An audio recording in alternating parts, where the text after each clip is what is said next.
The newest infantry commanders, William and Scipio Africanus 2.0, have fully been announced in Rise of Kingdoms, and of course, it is my job to predict who the next commanders may be. I will just say I pretty much predicted William's release, not on point, but I got some of his stuff down packed, and I did predict the type of commander he will be. So today I'll be trying to do the same with the upcoming Archer release. So if you're interested in the next commanders coming to Rise of Kingdoms, who they may be, what skills they may have, what they may be good at, and when they may be releasing, you want to stick around till the end of the video. Now, as always with these videos, I'm going to start off with a disclaimer. None of this is based on actual facts. I don't have real information from Lilith of what the next commanders may be. They probably haven't even finished working or even started working on the new Archer commanders. So there is really no knowledge by the time of this recording, July 1st. And there is no, let's say, sneak peeks I've gotten. I haven't gone into the game's code. This is all going to be based on previous commander releases, what I think the meta is due for, which commanders are going to need to be countered, stuff like that, and previous Archer commanders. What do Archers need as a troop? Because really the next troop type is almost guaranteed to be an Archer commander. I doubt we're going to see a weird mix-up where we get Siege first or anything. I think we're just in check for a new Archer commander. So that's almost guaranteed if I wouldn't be mistaken there. And if we do see an Archer commander, I'm going to go off what Archers really need and what their current meta looks like. Do they look like they need AoE? Do they look like they need single target? Do they need something completely different? Whatever it may be, that is what I am basing it off. So these are all predictions and speculations, but nonetheless, they are super fun. So with the disclaimer out of the way, let's get into our open field prediction. So for the open field, when it comes to Archer commanders, there are some things we need to take into account here. First of all, we're going to look at previous commander releases, and second, we're going to look at the current meta. And when we look at previous commander releases, I like to look at the last 3 generations of commanders, because usually they are going to be what is the most meta. The last 3 generations, the third is going to be Boudica Prime with Henry. That is the oldest of the 3 generations. They're both single target, and they're both relatively stat high, tanky primary commanders. They're also both pretty good for the open field. Then we received Zulang with Ditto. Ditto is not even going to go in this conversation yet. She's pretty much useless in terms of open field. I'll talk about her later, but just not now. And we've also received Zulang. Zulang was an overpowered Archer secondary commander. You don't really run Zulang as a primary. I mean, you can, but you don't really. And he's there to give ridiculous AoE damage to the point where he's probably got the highest damage factor in the game between his active skill and his other passive skills. It's just ridiculous how much damage this commander can chug out, and he is really made to be like that. The other generation is the Herman Prime and Ashobani Pile generation, and these commanders are both AoE as well, and they're really kind of a mix. You can run the Herman as a primary, you can run him as a secondary, he works. And Ashobani Pile, you can run him as a primary in terms of rallying, and even on open field he can work, and you can also run him as a secondary, where he will also work just fine. So they're kind of a mixed pair of commanders. They're both AoE though, we should definitely keep that in mind. And they are both open field usable. They're both really good on the field, and they're both going to trade very decently in the current meta. What Archers are really up against right now, when we look at it, we're moving towards a SMITE meta with the release of both Scipio Africanus 2.0 and also with the release of our friend William Wallace. They are both 2 really, really powerful commanders. They're both SMITE. I mean, William's more of a... Sorry, not William. Scipio is more of a rally. We can just leave him in the rally category. But William is an open field beast. I mean, he's got the whole new SMITE talent tree. He's got the really, really high SMITE single target damage. And he's just going to be just completely meta with Liature. So these new Archers are going into a meta of very heavy AoE. There's a lot of AoE Archer commanders right now. And they're also going into a meta where SMITE commanders are really, really insane. So what does that mean for the release of the new Archers? Well, this means I'm going to say that first of all, Archers are almost guaranteed to get a single target commander. I mean, it's been so long since we've seen a single target Archer commander. It goes all the way back to the days of Boudica Prime, and she released in 2022. I mean, I expertised her in July 2022. She released around June that year. It's been a while since we've seen a SMITE Archer commander. Going on in about 10 days, it'll have been 2 years since Archers have received an open field single target. You can ignore Ditto. She's just not good for the field. And I mean, Ashobani Pile, he can technically be a single target, but he is also AoE. So even though he's kind of like a double whammy and he's kind of in between, he isn't really an open field commander. He's meant to be rally. He works well on the open field, but he's meant to be a rally. And B, he is more of a commander that when you look at him, he is an AoE deep down. 5-target AoE, I mean, what more needs to be said? Even though he's got the 1,000 single target and it can make him really good in 1v1s, it just isn't, and he isn't a single target commander. So the new Archer commander, pretty much guaranteed to be single target. I would pretty much put my money on that. I'm saying 2,500 to 2,700, maybe 3,000 damage, single target AoE. I don't think we'll see 3,000 because archers are known for just dealing ridiculous skill damage, but not ridiculous damage factor. I mean, Boudica was 2,300 at the time of Nevsky's release, and he was also 2,300. So we'll probably see a 2,500 to 2,700 AoE. And if Lilith is trying to go into a next tier of commanders with archers, which is certainly possible, we saw it with Yulang, he was the beginning of the very powerful AoE meta, we could see someone jump the damage factor to the first ever 3,000, like the literal, just always 3,000 damage factor. And that's possible with archers. I wouldn't say it would be too crazy. So 2,500 to 3,000 is within range, depending on what Lilith gives this commander. They could be high skill damage, they could be low skill damage in terms of buffs, and then that would really mean whether or not they get high damage factor or a lower damage factor. Other than that, I want to say this commander is going to be built to counter Smite. I think that's almost guaranteed right now.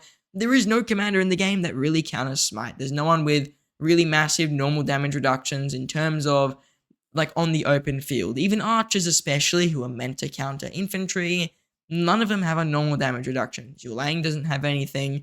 Boudica Prime doesn't have anything in her kit. I think Henry might have a little bit on his kit. When you look over here, he takes 20% less normal damage sometimes, but he isn't really a common open field commander. You don't see him everywhere. I mean, yes, people use him, I use him, but he's probably my next to go, really. If we see a new Archer commander, he's probably going to go first, unless we get an AoE commander who might replace my YSG. So Henry is kind of in that position where he is good at countering Smite, he can do good against Smite, but like, he isn't used enough to really utilize this normal damage reduction. And yes, it's amazing to have against things like Lao Che, but he just isn't at that meta level. So if we look at the really meta commanders, Boudica nothing, Herman nothing, Yulang nothing, Ashobani Val meant to be a rally so you can ignore him, and Herman's the only one within even like a damage reduction. It is an all damage reduction, but not a normal damage reduction. So the new Archer is pretty much guaranteed to have some normal damage reduction, whether it be a debuff making the target deal less normal damage, whether it be a buff making the march itself take less normal damage, or whether it be a passive skill thing making it so that the commander doesn't take as much normal damage. Maybe like Boudica Prime's third skill, where she just has an all-the-time skill damage reduction. We could see a commander with an all-the-time normal damage reduction, which I think would be a bit OP in terms of archers, make them very tanky, but it could also make them really good against a Smite meta. Other than that, I'm predicting a commander who's got a solid active skill debuff, and then some form of a support, alright? So this might sound a bit strange, a supporting thing, but when we look at the two new commanders who are released, like in the last year or so, we've seen Belisarius, who really is a supporting commander. He's there to boost all your other marches, and while he is okay at best, I mean, like I said, he's like a 6 out of 10, he is also really, really good at just making all your other commanders do much better. I mean, a 12% all damage increase on 5 different marches, that's almost 60% all damage in total. Of course, it isn't actually 60%, I've explained this many times, but it is just a really, really good debuff. And then when we look at the new William commander, who isn't currently in the game as of recording, he is going to be making it so you dispel slow effects, he's giving shield effects to your murder ball. Stuff like that is really good. It's really good boosting and buffing stuff. Archers don't have any of that. The closest thing to a supporting commander you have is Herman Prime, and really he's just making himself much stronger with the poison. Yes, it can make you do much better with your other marchers, but it doesn't take into account Smite damage. It's often more going to line up with Herman's active skill cycle, at least when he adds more poison, and he's going to benefit the most from it because he's taking less normal damage, all damage, he's dealing more skill damage, and of course your other marchers are dealing it as well, but he's hitting the same AoE targets. So really, archers don't have that supporting commander, and I think that if we do see something like that, it could be really, really cool. Someone who's making all your marchers take less Smite damage, for example. It'll be a really specific counter, where it's like whenever this march takes Smite damage, it dispels it, or not even dispels it, it maybe takes a reduced amount and puts that reduction onto your other marchers. So that would really counter Luocho's AoE. Maybe it'd be too overpowered, maybe it wouldn't, I'm not too sure, But some sort of commander who is a bit more supportive, I think we could see with archers, especially considering the current meta looks to be like it's adding a lot of supporting commanders, like William, who while he isn't fully a supporting commander, has supporting aspects like dispelling slow effects and adding shields, or like Belisarius, who is really just only a support commander. We could definitely see it with archers, and I wouldn't even be too surprised. That means for my final guess in terms of the open field, there's just two options that Lilith could go down.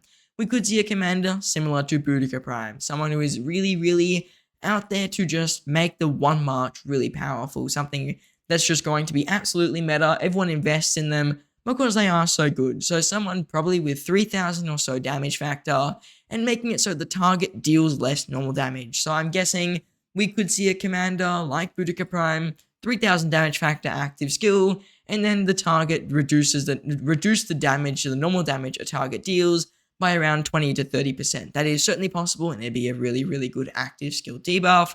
And then I think throughout the commander's kit, they'll probably have a normal damage reduction somewhere that makes them really good against the Smite commanders as well. That would be a really powerful, just very basic, strong commander who will last about 2 to 3 years in the actual meta. That's certainly possible. But the other option is we see someone a little bit more unique, someone who's very supporting based, probably good against Smite commanders as well. They've got some type of a normal damage reduction in their kit on one of their skills, and then they've just got some way to make your other marchers either take less Smite damage or take less skill damage or just take less damage in general, because archers just don't have anything along those lines. None of these commanders I'm clicking on right now are really good at supporting. I mean, I guess besides Tamiris, but even then, she's only debuffs. Amanatori has no support, Ramses no support, El Cid, Gilgamesh, Nebu, none of these commanders do any supporting factors at all, and I think if archers do get something like that, it'd be new, unique, and it could be good in the current meta with a lot of Smite and AoE, where you're giving a ton of marchers Smite damage reductions or normal damage reductions, instead of only giving it to one march, like how Boudica Prime does it. But like I said, that could be too overpowered, and maybe not a move that Lilith is willing to make, and if that's the case, we'll probably just see a single target commander, 3000 damage factor-ish, somewhere around there, with a 20 to 30% normal damage dealt reduction on the opponent on their active skill, and then some normal damage reduction throughout their kit. Now, in terms of the mightiest governor commander as well, my predictions for that, first of all, we're going to see a garrison. The last garrison received was Ditto, and then we most recently received a rally. And usually when it comes to commanders that are in the garrison or rally, we get a rally, then we get a garrison, then we get a rally, and then we're going to get another garrison. If you go really far back, even before Henry, we received a Amanatori, then we received Henry, who's a rally, after Amanatori, who was a garrison, then we received Ditto, who's a garrison after Henry, and then after Ditto the garrison, we received a Shurbanipal, who is a rally. So the next commander, pretty much guaranteed to be a garrison, especially considering the last commander we've received, which was Scipio for infantry. He is a rally commander. So this new commander for archers, pretty much guaranteed to be a garrison, and I think they're going to be a really strong garrison. We're not going to see someone like Ditto, who's a bit like half-assed. I mean, they're not really good. I think this new garrison is going to be like completely meta-dominant, because with the new Scipio rally coming out, it's going to destroy Gorgo. I mean, Gorgo is going to be annihilated by it. It's just not even going to be close. And then the new Cav garrison at the moment, Eleanor, is going to be decimated by this Smite infantry meta rally that's coming out very soon. So it really only makes sense that we see some insane archer garrison who's making themselves either take a whole lot less normal damage or making the rally deal a whole lot less normal damage. That is really what we're going to see. Something really built to counter Smite in the garrison is almost guaranteed, and I think that I would pretty much bet my bottom dollar on it. For in terms of damage factor, probably 2,500 to 2,700, with some type of normal damage reduction throughout their kit, and I think it's going to be a high amount, nothing small, so probably somewhere in the realm of, I want to say, 30 to 35% normal damage reduction in total throughout their kit. It probably won't be permanently active, maybe linked to their active skill. Something like that is definitely possible, and probably where I would put my bet. I don't think the commander is going to be very open field usable though. Usually when it comes to archers, they go open field usable, not usable, open field usable, not usable. So for example, Henry, open field usable, Ditto, not usable, a Shurbanipal, open field usable. I think we're in check for someone that's not really good on the open field. And usually as well, when it comes to commanders that are usable on the open field. Usually rallies are usable, but garrisons are not. So for example, with archers, most rallies they've received have been really good on the open field, or at least usable on the open field, but most garrisons not so much. The only exception being like Artemisia. Manato was good for a little bit, but she fell off quite fast. Ditto obviously isn't very good on the open field, and then we can't really go much further back besides that. So archers don't usually have good garrisons that are field usable. Infantry, really the same case as well. You got Zenobia, who's not very good on the field. Flavius, who's not very good on the field. Gorgo was good on the field, but people are trying to stick away from her now because she hasn't got march speed, so she's not even that amazing. And then we don't really go further back than that. Even Constantine, I guess, wasn't very good on the field. So when we look at Cavs as well, it's the same situation. Garrisons, not very good. I mean, Jadwiga, not very good on the field. We can also see Jan Ziska, not very good on the field. Eleanor, not very good on the field. So usually garrisons, not field usable, but rallies are. So archers, in check for a garrison, probably not going to be good on the open field, but they're going to be a really, really strong garrison who probably demolishes SMITE commanders. I think it's going to really put a nail in the coffin for the new William and Scipio rally combination that is coming out very soon. Now, the last thing I would like to talk about is when I would expect these commanders to release, and I think it's really simple, in some time around mid-November or even early December. I mean, we haven't seen the infantry commanders yet. They're not even in the game, and by the time they come into the game, it's going to be about another 2 weeks before we see their Wheel of Fortune, and at that point, it's going to be around August. By the time we see the new infantry, August is definitely sometime on my list. Either late July, August is when we'll see these new commanders fully in-game and usable, and archers I think we'll see sometime around late November, mid-November, fully in-game and usable. But until then, there's really not going to be much said about them, so really it's going to be around 4 months from this recording. So this recording is done on literally July 1st. We'll probably see new archers November 15th to December like 3rd or 4th. That is when I would really predict them. I don't think we'll see them in January. I don't think we'll see them after Siege. I think we will see archers before the Siege, not after. That is almost guaranteed. So archers sometime around November to early December at the absolute latest is when I would predict that they will be releasing. Now, if you did enjoy today's video and you found my predictions interesting, please do let me know in the comments what your predictions are as well. I like to know all the time what people are predicting the new commanders to be. Are they going to be good? Are they going to be bad? Do you think the new commanders might not even be archers? Whatever it may be, please do consider letting me know down below in the comments. I always enjoy reading whatever you guys say about the new archer commanders, or even just trying to guess what the new commanders may be. It is always quite interesting, and I have seen some comments, like with the release of Belisarius Prime, who did actually guess pretty close to who it may be. So even consider this a way of archiving what you think the new commanders might be in the near future. Usually I will respond to all the comments, but by the time this video comes out, I'll probably be out on a school immersion, and I don't know how good my Wi-Fi is going to be. If I have good Wi-Fi, I will respond to every single comment you guys do put down below, and once I get back from my school immersion, I will also reply to all of them. So consider leaving a comment down below. I always enjoy reading them whenever I, of course, have access to the internet. And it also does help support today's video. So if you want to help keep these videos going, put a comment down below. They're interesting and much appreciated. Now, I just want to say thank you all for watching, and I hope to see you in the next one.